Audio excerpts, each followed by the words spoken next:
Can't really see it behind the sign, but this is the study. They're doing some serious renovations here. The study, for those of you who don't know, is a very fancy private school in Westmount, Quebec. Dawning because it's Pride Month, the 2S LGBTQIA plus flag front and center. The study is an all-girls school, just so everybody appreciates the absolute madness of this. The study, flying the 2S LGBTQIA plus flag front and center. Apparently they have gender-neutral bathrooms inside. That's a rumor that I have heard that I have not been able to substantiate. It's an all-girls school. Let that sink in. We can end this. I'm going to leave that up in the really backdrop. This is let me just bring this out. An apropos beginning to what's going to be a very, very interesting stream. If nobody knows who Natalie Jean Beisner is, and I think it's Beisner, not Beisner. If you don't know who she is, you will after the stream. Because it's interesting, like the internet is a glorious place where you get exposed to things that frustrate you, but then you also get exposed to refreshing new voices. And you say, I'd like to understand the progression that led to that person's current voice. And it's going to be interesting. Now, but before I get much further into this, let me just make sure that the audio and everything is working, because once bitten, twice shy, 3 times traumatized. We should be live on Rumble, which we are. We should be live on Locals, which we are. Now let's rant a little bit before we bring in Natalie. I have always been reluctant of putting institutions on what's called putting them on blast. Typically, what putting someone on blast means making public something which was not supposed to be public or not intended to be public. I think it's since morphed into taking something which was intended to be public and giving it a bigger bullhorn than they apparently wanted in the first place. I've always been reluctant about that. When I had on Rachik from Libs of TikTok, and I asked her, like, you take these videos that people post on TikTok and you amplify them. Do you feel a little, potentially guilty about it? In that you're bringing a lot more attention to the person than they might have ever thought they were going to get, even though they posted a video to the public on TikTok. And she had a very good answer, which, is the steel man of the answer. No, they wanted this. They shared a message with the world. They made something public. You can't then say, I made it public, but you made it more public. I have returned to Canada for the summer. I'm doing the loops, doing the tours, saying hi to friends and everything. And I drive by this school, which is it's on a main thoroughfare in Montreal. This is not like, tucked up in the middle of nowhere, a private school that they're, this is on a main thoroughfare. It's a school called The Study, showing off how, I guess, progressive, how tolerant they are. Posting in Canada, by the way, it's called the 2S LGBTQIA+. 2S is two-spirit. LGBTQ. The A, which I see sometimes and sometimes don't see, stands for asexual, as if this is the type of discussion we should be having with, elementary school girls. Asexual, queer, trans. What's the intersex? And the plus? Well, if the plus is for everything, what do you need the other letters for? But that I'm tangent. The Study, front and proud, a massive trans flag. It's an all-girls elementary private school. I think it's elementary. It's an all-girls school. Just let this sink in. Do you think there's any parents of the girls at that all-girls school that might say, I'm not on board with all of this, but they can't say it because they might get ostracized and demonized and their kids are going to be the black sheep in the school? It's an all-girls school celebrating trans inclusivity while discriminating on the basis of the sex that they are denying by floating that flag. Maybe some people are going to say they're not denying biology. They're just showing inclusivity. All right. Do they let boys into that school? Are they going to let biological boys, and I'm not even going to say are they going to let boys into that school so that boys with their boy penis parts are going to be in bathrooms and changing rooms with the all girls private parts? Oh, but they post it public for the world because they are proud of it. They post it publicly to the world so that everybody should see it. And then if someone puts it on blast or shares their discontent with the message, well, then they're the bigots. They're the intolerants. Just leave us alone. Leave us be. Before I bring it out, I want to share this one. This is just the absurdity of the clown world in which we are currently living. And then we're going to get to Natalie, who I go back and watch everybody's first video. to see their transformation over the life of the interwebs. Her first video, which was, you want to unify and you want to, speak respectfully and disagree publicly and disagree politely. We'll see how that's working out, because I'm not sure that that's possible anymore, because silence is violence, and disagreeing with the religion of the day, the cult of the day, is itself bigotry, discrimination, intolerance. This is from John Pavlovitz. I don't know who this person is. Author of If God is Love, Don't Be a Jerk. Puts out a tweet, and it says this, and this is reality, people. Dear phobic Christians, not phobic Muslims, not phobic Jews, the only people you can pick on publicly these days, it would seem, the only group you can discriminate against based on ideology seems to be Christians. But maybe I'm just oversimplifying. Leave LGBTQ people alone. I mean, it's literally like the Leave Britney Alone meme in real time. And this is what the meme says. Dear phobic Christian, I don't know how you ended up deciding that anyone else's body, gender identity, or sexual orientation were any of your business. They aren't. Oh, I'm sorry, Pavlovitz. Let me just see where, if ever, my tweet is going to be here. You don't know where people started thinking that someone else's gender, whatever, was part of your business? It became our business when it was rubbed in our face every day of the week for an entire month. And I say this, I don't care. You want to show off and you want to say who you are, that's fine.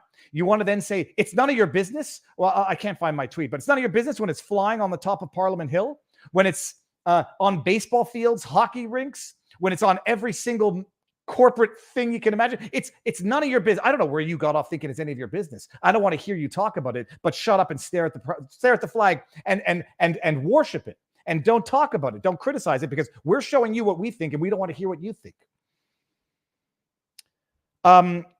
No, hold on. I think I might have to show I'll show it just before. Okay.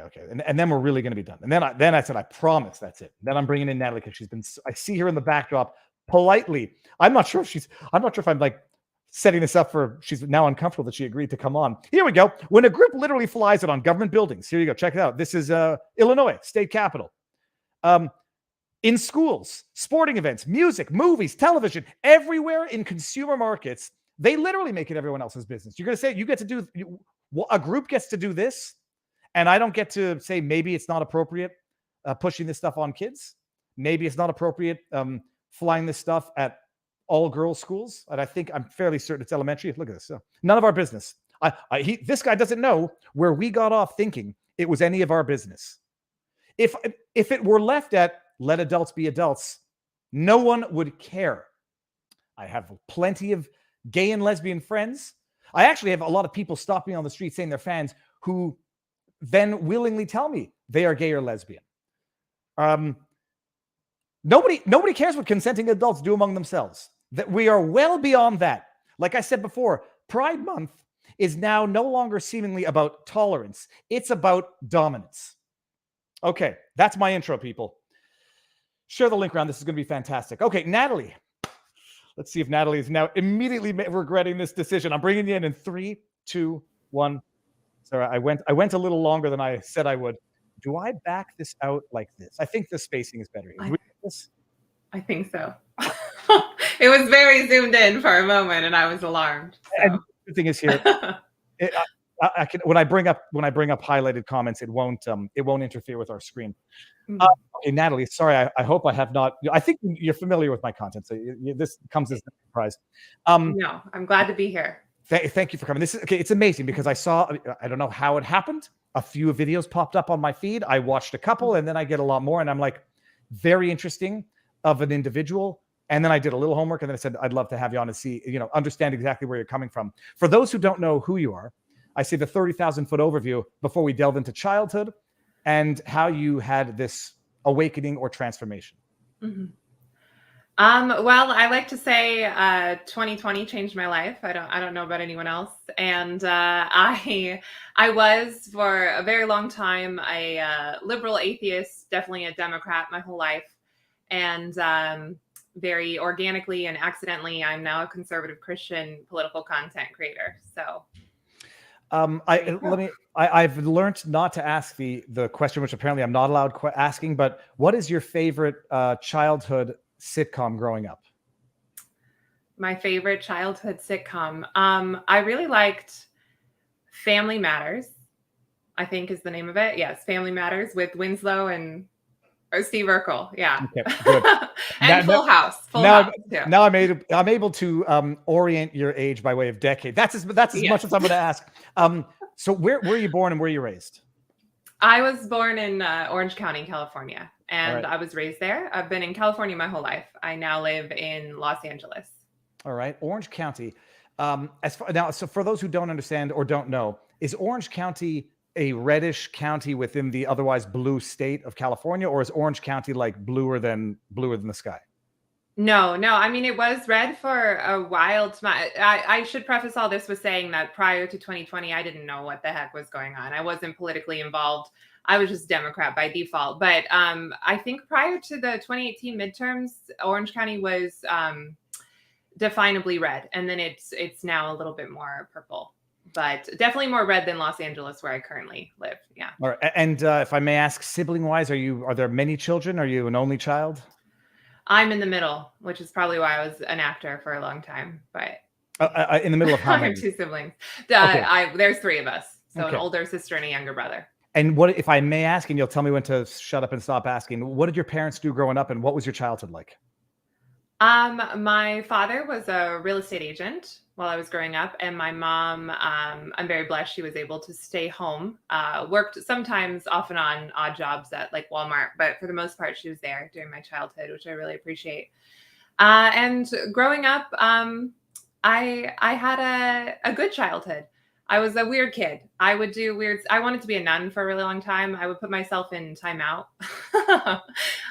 whenever I thought I had done something bad. Even if I had just thought it, like it came into my head, I would put myself in timeout, and I would dress up like the Virgin Mary around the house. I would put I had a nightgown and like a matching house coat, and I would tie the house coat around my head and under my chin, and I thought it was like a veil. I think my parents were either alarmed or really, really like relieved that was what I was going to grow up to do, but I did not grow up to do that. So did you grow up in a religion? I mean, I know that Christianity plays I don't want to say plays a central role, but it's an important factor in who you are now. Growing up, were you brought up religious? Yes, my family's Catholic, and I actually was blessed enough to go to Catholic school. I was confirmed. I did all the sacraments up to confirmation when I was about 16. But then I left the church when I was around 18 or 19. And I've only recently returned to Jesus, not necessarily to Catholicism, but yes. Now, forgive the naive questions of the secular Jew. You've done the sacraments. What does that mean exactly? Oh, well, there's infant baptism in the Catholic Church, and then First Holy Communion, okay, where you first take, obviously, the body of Christ, and then confirmation. I'm going to show how long I've been out of the church, I guess. But it's sort of, I mean, it happens when you're 14, 15, 16, but reaffirming your faith in the Catholic Church. And you choose a patron saint to sort of guide you through it. I'm probably butchering it, but it's sort of like now I'm no longer an infant. I'm no longer, I think First Holy Communion is first grade. And now I'm more of an adult, quote unquote. And I am deciding for myself that this is my belief. Okay, very interesting. And so you went to I presume it was a private school if it's a religious school? Yes. All right. All girls, or speaking of introductions, not like the school not like that.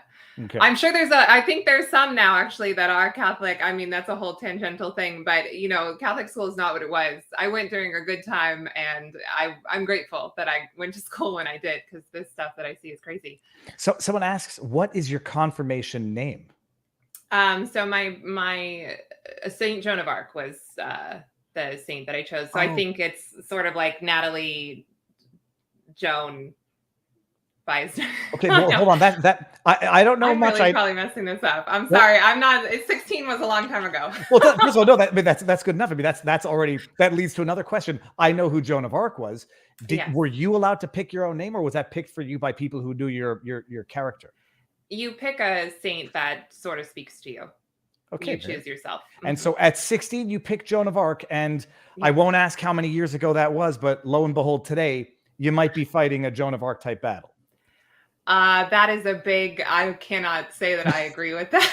Look, I'm going to humbly plead the fifth, but some days it feels like it, you know. All right. So I hope I'm doing the Lord's work. Sometimes I have to question, like, I don't know, am I just down in the mud wrestling in the gutter with people, and maybe I should just log off? I said, shut up and sit down, as what's her face said. What's her name? The Hawaiian Congresswoman. Chat's gonna get it. Men, shut up and sit down. Okay. Well, I'll wait for. I don't know if I know that. Chat, hold on a second. Who's gonna get it faster, Rumble or YouTube? We'll get it in a second. No, it wasn't Tulsi Gabbard, Pono. It was Hanunu, the Hawaiian Congresswoman. Okay, we'll get there in a second. She told someone to shut up and sit down. It was in the context of the debate on women's rights, and she says men need to shut up and sit down. It wasn't Gabbard, people. Okay, so you do private school. What do you do for university? What do you study? How do you get into acting, and how do you get out of acting?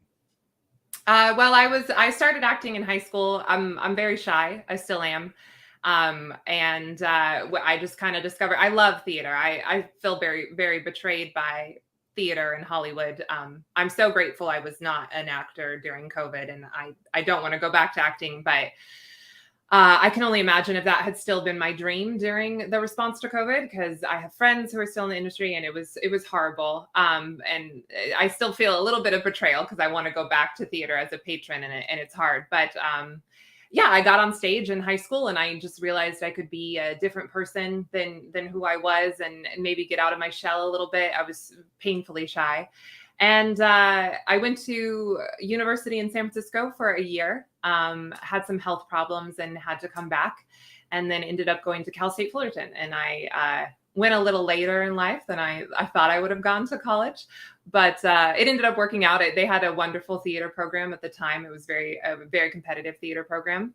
And I wouldn't change it at all, even though I'm no longer pursuing it, because I think, I mean, as far as worthless degrees go, it's probably that, you know, but I think that it makes me who I am today. I'm sure I'm using some of those communication skills, you know, being able to express myself. So yeah, and I pursued it for a long time, about 6 or 7 years in Los Angeles. And honestly, I just realized that, I mean, number one, I'm very shy. So it's, as a lot of actors are, but it's a challenge to audition every day. And that's what I realized mostly, is that when you are professionally pursuing acting, your job is auditioning and your vacation is booking. And so you basically have to be okay with the fact that you're 9 to 5, sometimes 9 to whenever, very late at night, all sorts of weird things, you know, nothing inappropriate or illegal, but just you're constantly auditioning, and that is what you do every day. And it's not paid work, obviously. It's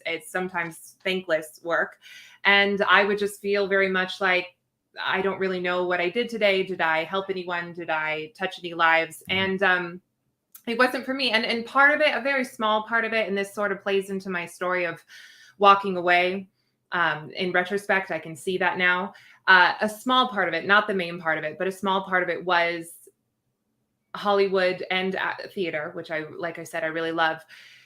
Is so, I mean, it's racial diversity above everything else. It's whatever's going on in the culture, like Hollywood, it feels like it did it first, and it did it 10 times more, you know? So the response to COVID, everything, which, like I said, I had left prior to COVID. But I remember in 2017, 2018, you know, that's when I first remember hearing these phrases like white privilege, and seeing this push for racial diversity above everything, above talent. I mean, talent comes in all colors, but just above. There's only one kind of story that wanted to be told, or that was going to be told. And I noticed that even while I was still so deeply entrenched in the left. And it didn't cause me to walk away. I ended up leaving Hollywood for a lot of reasons. That was one of them. But it was something that clicked in my mind of like, this doesn't sit right with me, and I don't know that I belong with these people. And it's interesting because it took me a few more years to actually do anything about it. But that was something that, like I said, didn't sit right with me. And for a lot of reasons, I stopped pursuing. You did a year in San Francisco. Mm-hmm. What year was that? Right out of high school.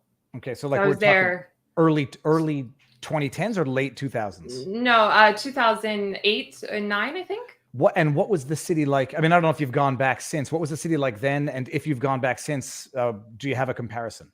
I haven't been back since, thank God. Was it the Dave Rubin-esque, or what Dave Rubin shows us it is today? Was it like that then, or not? I've heard it's gotten worse. You know, I was really sick that year. I was struggling with some mental and physical problems. I had a pretty bad eating disorder, and I stayed inside a lot, so I really didn't experience it too much, which is part of why I came home. But I think I was there when Gavin Newsom, I think that was his tenure as mayor of San Francisco. So I'm sure it wasn't great, but I've heard it's really, really devolved. And I honestly couldn't tell you what it was like then. Okay, we're going to end on YouTube. We're going to go over to Rumble, and I'm going to see if I can ask a question that you'll let me know if I ask too many questions. I'm open. Well, because I want to get the eating disorder, and then having decided to make yourself physically and psychologically bare to the world, it seems like a very risky decision or risky choice to have made. I'm going to end this on YouTube, everybody. The link is up there. Head on over to Rumble in 5 seconds. Hold on. Before I do that, my brother said, Dave, you don't tell people what you're doing. Everybody watching now, we start on YouTube and Rumble. I have an exclusive agreement with Rumble, which means I end on YouTube so that this can be exclusively on Rumble, the free speech platform. And then I post clips to Viva Clips, or the entire stream to Viva Frei on YouTube tomorrow. So you all get it on YouTube, but just after the fact. So we're going to go over to Rumble now. It's Viva Frei on Rumble as well.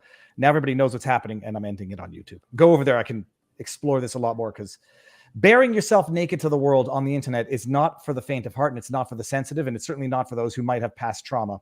We're going to get into that now.